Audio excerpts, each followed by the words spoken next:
রাষ্ট্রপতি হয়েও বেচারা মহা বিপদে পড়ছে। একবার জয় বাংলা বলতে হয়, আবার জিন্দাবাদ বলতে হয়। বাংলাদেশে জগতে কোনো রাষ্ট্রপতি এত বিপদে পড়ছে বলে আমার কাছে মনে হয় না। কিন্তু আমি একটু খুব আশ্চর্য হই, এই এম্বারাসমেন্টটা একটা শিশুও বুঝে। বিএনপিকে এম্বারাসড হয় না?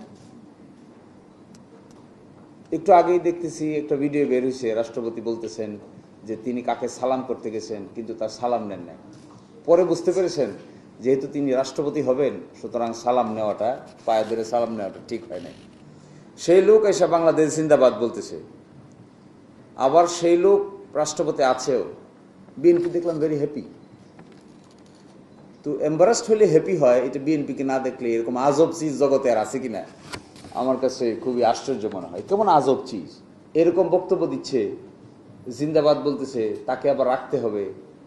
এখন আবার দেখি বক্তব্য দিচ্ছে ওনাকে রাখতে হবে কেন, কারণ ওনার মেয়াদ এখনো শেষ হয়নি। তো মেয়াদ তো শেষ হবে 28 সালের এপ্রিলের কত তারিখ দেখলাম। এতদিন পর্যন্ত এটাকে সোয়ালো করে করে যাবেন। যাক, ওনাদের ক্ষমতা আছে।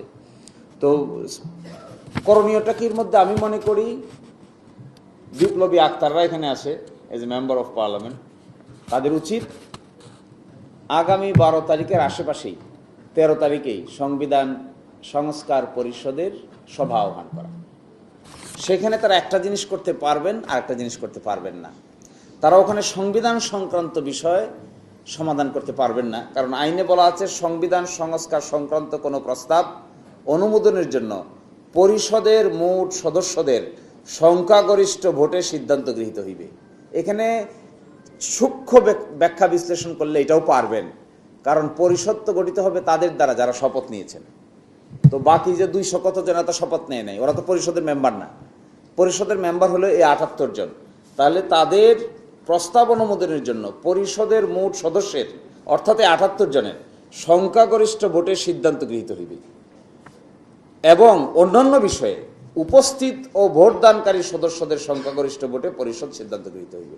সংবিধান ছাড়া অন্যান্য যে সংস্কারের বিষয় আছে এগুলোতে ওই সকলের উপস্থিতির কোনো প্রয়োজনই নেই, উপস্থিতদের অধিকাংশ হইতে হবে। অর্থাৎ 60 জন উপস্থিত হইলে কোরাম হয়, তার অধিকাংশ কত হয় 31 জন। 31 জন একমত হলে আইন পাশ করতে পারবে। ফলে আমি যেহেতু সংসদ সদস্য একজন আছেন, আমাদেরও সংসদ সদস্যরা আছেন, তাদেরকে আমরা বলেছি এই কথা যে একটা সুনির্দিষ্ট করা উচিত যে ঠিক আছে আমরা আহ্বান করি, রাষ্ট্রপতি আহ্বান করবে না কিন্তু সদস্যদের মধ্য থেকে একজন আহ্বান করবে, বয়োজ্যেষ্ঠ একজনকে সভাপতি করবে, করে তারা সংবিধান সংস্কার পরিষদের মিটিং ডাকবে।